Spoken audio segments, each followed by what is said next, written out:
Anglo-Saxon England, the rise, struggle, and fall of a kingdom. Introduction. When the Roman Empire finally abandoned Britain in the early 5th century, the island entered one of the most dramatic periods of its history. For centuries, Britain had been part of the Roman world. Roman roads crossed the countryside, military forts protected the frontiers, and towns such as Londinium had become centers of trade and administration. But Rome's power was weakening. Roman soldiers were gradually withdrawn, political instability spread across the empire, and Britain was left increasingly responsible for its own defense. Into this uncertain world came new peoples from across the North Sea. They were mainly Angles, Saxons, and Jutes. Their arrival would transform Britain forever. Over the next several centuries, these peoples established kingdoms, fought the Britons and one another, adopted Christianity, created new political institutions, and developed a culture that would eventually become the foundation of medieval England. This was Anglo-Saxon England. Its history was not the story of one united kingdom from the beginning. It was a story of rival kings, powerful warriors, religious leaders, farmers, merchants, invaders, and ordinary families trying to survive in a dangerous and changing world. And above all, it was the story of how many small kingdoms gradually became one England. Chapter 1. Britain after Rome. Around the beginning of the 5th century, Roman authority in Britain was collapsing. The Roman army had been the main force maintaining order on the island, but as the empire faced threats in other parts of Europe, soldiers were needed elsewhere. Britain was increasingly left without the protection it had enjoyed for generations. Local rulers and military leaders had to defend their territories themselves. The old Roman towns began to decline. Some roads continued to be used, but the highly organized Roman system of government was disappearing. Britain was entering a new age. At the same time, communities from Northern Europe were becoming increasingly active across the North Sea. The Angles came largely from areas around modern northern Germany and southern Denmark. The Saxons were associated with regions of northern Germany and the coastal areas of the North Sea. The Jutes were traditionally connected with the Jutland Peninsula. Some may have arrived as raiders. Others probably came as settlers. Some may have been invited by local rulers who needed soldiers. Later traditions told stories of British leaders bringing Germanic warriors to Britain to help fight enemies. One famous version of this story appears in the writings of the 6th century British historian Gildas. Although the details are uncertain, whatever the exact circumstances, Germanic settlement increased. Over generations, new communities appeared in eastern and southern Britain. Their language, customs, political traditions, and religious beliefs gradually became influential. The foundations of Anglo-Saxon England were being laid. Chapter 2. The Seven Kingdoms. Anglo-Saxon England was not originally one country. Instead, several kingdoms developed. Later historians often use the term heptarchy, meaning 7 kingdoms, to describe the major Anglo-Saxon political powers. These included Northumbria, Mercia, East Anglia, Essex, Kent, Sussex, and Wessex. But the political reality was more complicated than simply 7 fixed kingdoms. Borders changed. Kings rose and fell. Smaller territories were absorbed by stronger neighbors. Some rulers became dominant over several kingdoms. The most powerful kings could claim a position later described as Bretwalda, meaning a ruler with authority or influence over much of Britain. One of the earliest important kingdoms was Kent. Kent had strong connections with continental Europe and became an important center of Christianity after the arrival of missionaries. Northumbria later became one of the great intellectual centers of early medieval Europe. Mercia became a powerful kingdom in the Midlands. And Wessex, initially one kingdom among many, would eventually become the foundation of the United Kingdom of England, but this future was far from certain.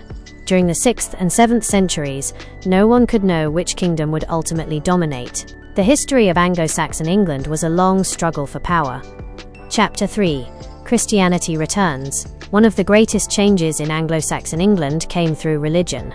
The Roman Empire had introduced Christianity to Britain centuries earlier, but after Roman rule disappeared, Christianity survived mainly among Brittonic communities. The Anglo-Saxon settlers were largely pagan. They worshipped gods associated with the Germanic religious tradition. Among these gods were figures whose names survive in the English language. Tuesday is associated with Tyr, Wednesday with Woden, Thursday with Thuna or Thor, Friday with Frigg. But Christianity was about to return with renewed strength. In the late 6th century, Pope Gregory the Great sent a mission to convert the Anglo-Saxons. The mission was led by Augustine.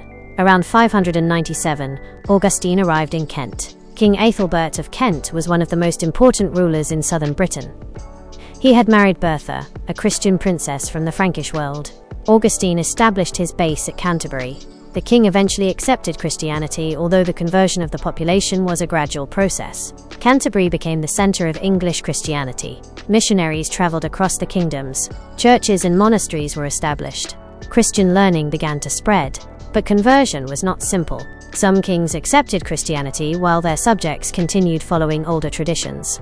At times, pagan beliefs returned. Different Christian traditions also existed. Missionaries connected with Rome worked alongside Christian communities whose traditions had developed in Britain and Ireland. Eventually, church leaders worked to establish greater unity. The Synod of Whitby in 664 was an important moment. It helped settle differences between Roman and Irish-influenced Christian practices in Northumbria. Christianity became increasingly central to Anglo-Saxon culture. Monasteries became centers of learning, writing, art, and scholarship. One of the greatest scholars of the age was Bede, a monk from Northumbria. His ecclesiastical history of the English people, completed in the early 8th century, became one of the most important sources for the history of early England. Chapter 4. Life in Anglo-Saxon England. For most people, Anglo-Saxon England was not about kings and battles. It was about survival. Most people were farmers. They grew crops such as wheat, barley, and oats. They raised cattle, sheep, pigs, and other animals. Villages were usually small. Homes were commonly built from timber, with thatched roofs. Inside, families lived around a central hearth. Life could be difficult. There was no modern medicine. A failed harvest could bring hunger. Disease could spread quickly. Winter could be dangerous. Yet Anglo-Saxon society was highly organized. People lived within communities governed by customs, obligations, and social relationships. At the top stood the king. Below the king were powerful nobles known as the gens. Then came freemen, farmers, craftsmen, and others. At the bottom were enslaved people, who were an important but often overlooked part of the economy. Land was the main source of wealth. A powerful lord who controlled large estates could command soldiers, collect resources, and reward followers. Loyalty was extremely important. Warriors expected gifts and protection from their lord. In return, they provided military service. This relationship between lord and warrior became one of the defining features of Anglo-Saxon political culture. The Great Hall was the center of elite life. Here, warriors gathered around the fire. Food and drink were shared. Poets, known as scops, performed stories about heroes and legendary battles. Famous poems such as Beowulf reflect aspects of this warrior culture, although the poem is set in Scandinavia and was written down later than the period it describes. The values of courage, loyalty, reputation, generosity, and revenge were deeply important. But Anglo-Saxon England was not only a warrior society.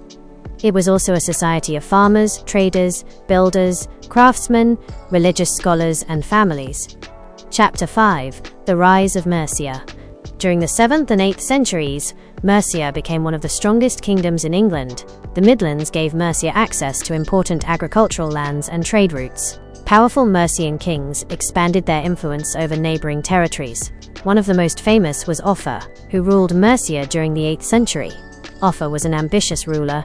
He expanded Mercian power and maintained diplomatic connections with the Frankish world. He is also associated with the massive earthwork known as Offa's Dyke, constructed along part of the border between Mercia and the Welsh territories.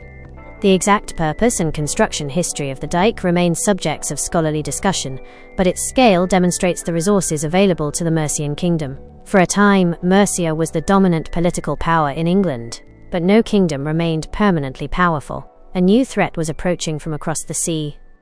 Chapter 6. The Vikings arrive. In the late 8th century, England faced a new danger.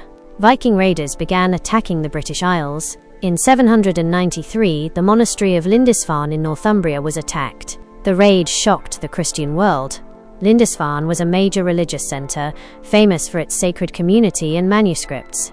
The attack demonstrated that even wealthy and isolated monasteries could be reached by fast ships from across the sea. More raids followed. Viking armies attacked monasteries, towns, and settlements. But the Vikings were not simply raiders. They were traders, explorers, settlers, and conquerors. In the 9th century, larger Scandinavian armies arrived in England. One of the most important was the army traditionally called the Great Heathen Army. It invaded in 865. Northumbria was conquered. East Anglia fell. Mercia was heavily pressured. Soon, only Wessex remained as the major Anglo-Saxon kingdom capable of resisting the Vikings. And its king was about to become one of the most famous figures in English history. His name was Alfred. Chapter 7. Alfred the Great. Alfred became King of Wessex in 871. He inherited a kingdom under enormous pressure. Viking forces were attacking from multiple directions. Alfred fought several battles against them. At one point, his position became so desperate that he had to retreat into the Somerset marshes. According to later tradition, Alfred reorganized his forces while living in hiding. The famous story of Alfred burning cakes is probably a later legend rather than reliable history. But behind the legends was a real struggle. Alfred was determined not to surrender Wessex. In 878, he gathered an army and defeated the Viking leader Guthrum at the Battle of Æthelstan. A settlement followed. Guthrum accepted baptism as a Christian. The Vikings retained control over large parts of England, but Wessex survived. Alfred's victory was a turning point. He understood that military success alone would not be enough. He strengthened defenses. Fortified settlements known as burhs were developed across his kingdom. These defensive centers later became important towns. Alfred also encouraged education. He believed that learning was necessary for effective government. He supported translations of important works into Old English. He personally became associated with translations and educational reforms. Alfred also worked to improve law and administration. His reign helped transform Wessex from a threatened kingdom into the center of an emerging English state. Chapter 8. The Danelaw. The Viking presence in England did not disappear. Large areas of northern and eastern England came under Scandinavian control. This territory became known as the Danelaw. Scandinavian settlers established communities. They farmed the land. They traded. They created towns. Their language influenced English.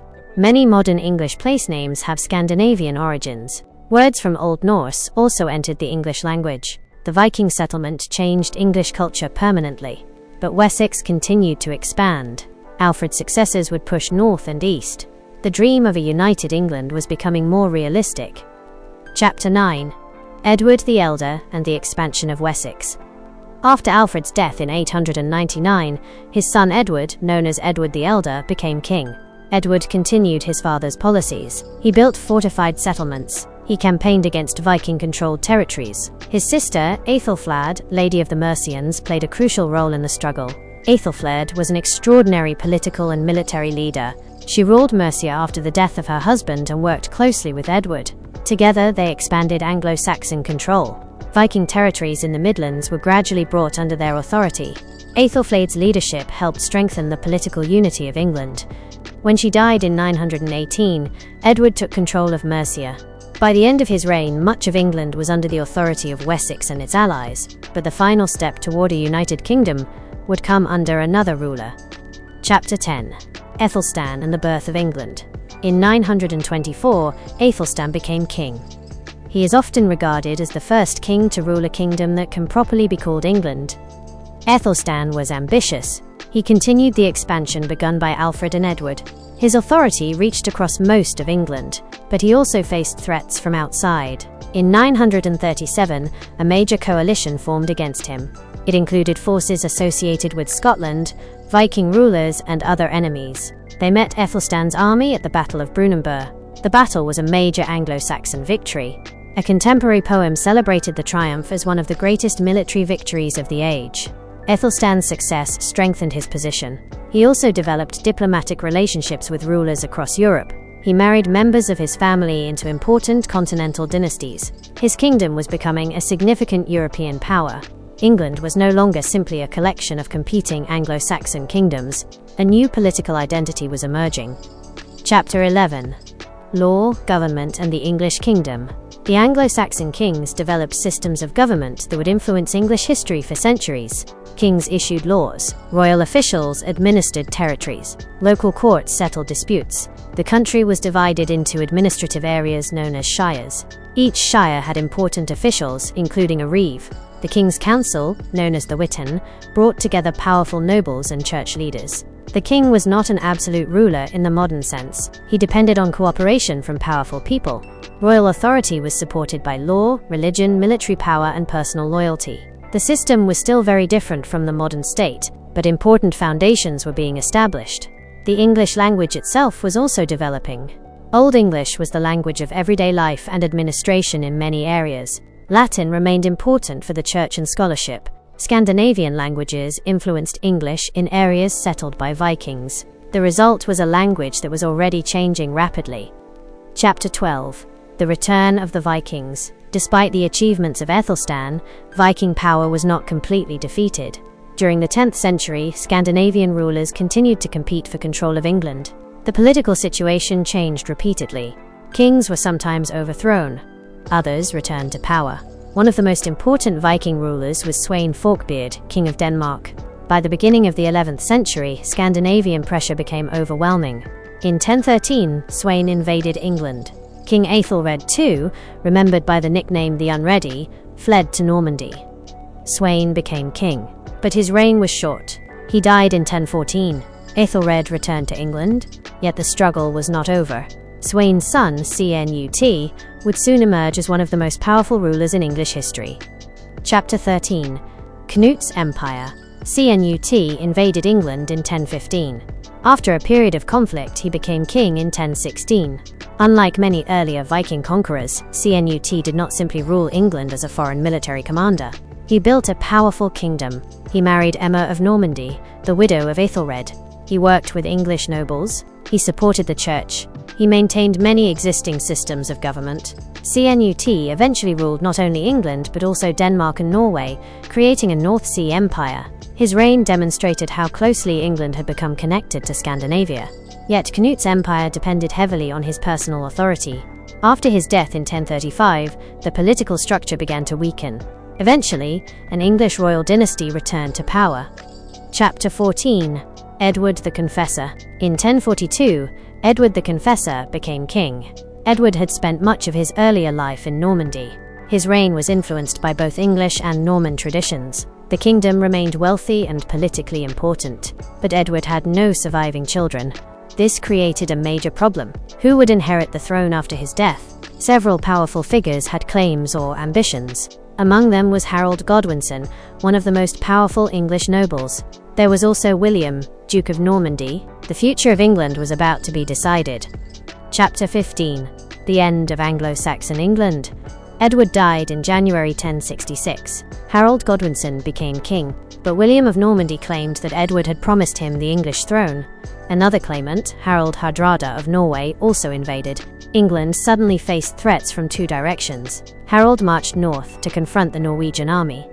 At the Battle of Stamford Bridge in September 1066, Harold's army defeated Harald Hardrada. The victory was enormous, but Harold had little time to celebrate. William had landed in southern England. Harold's army marched south again. In October 1066, the two armies met near Hastings. The Battle of Hastings changed English history. Harold's forces fought fiercely, but William's army eventually prevailed. Harold was killed. William became the dominant claimant to the English throne. On Christmas Day 1066, William was crowned king. The Anglo-Saxon period had effectively come to an end. But Anglo-Saxon England did not simply disappear. Its people remained. Its language survived. Its laws influenced the new rulers. Its institutions continued in modified forms, and its cultural legacy became part of the England that followed. Conclusion: the legacy of Anglo-Saxon England. Anglo-Saxon England lasted for roughly 6 centuries.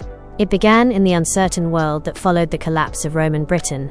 It developed through migration, warfare, settlement, religion, trade, and political competition.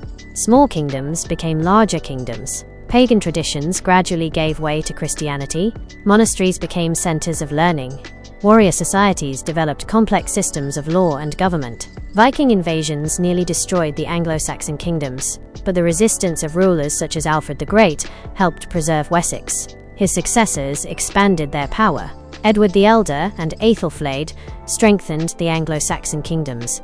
Æthelstan united much of England and established the country as a major European power. Later, Viking rulers such as Cnut demonstrated that England was also part of a wider North Sea world. Finally, the Norman Conquest of 1066 ended Anglo-Saxon political independence. Yet the Anglo-Saxon legacy survived. Many English place names have roots in this period. Many everyday English words descend from Old English. The shire system survived. Local government traditions continued. The English monarchy developed from institutions established long before 1066. Even the idea of England itself emerged from the political struggles of this period. Anglo-Saxon England was therefore more than a chapter between Roman Britain and Norman England. It was the period in which England itself began to take shape. From abandoned Roman towns to growing villages, from monastery libraries to royal halls, from Viking ships to fortified burhs, the people of Anglo-Saxon England created a society that would shape the history of Britain for centuries. Its story is one of survival. It is a story of invasion and resistance, of kings and farmers, of monasteries and battlefields, of Christianity and ancient traditions, of Vikings and Anglo-Saxons, and ultimately it is the story of how a collection of competing kingdoms became England.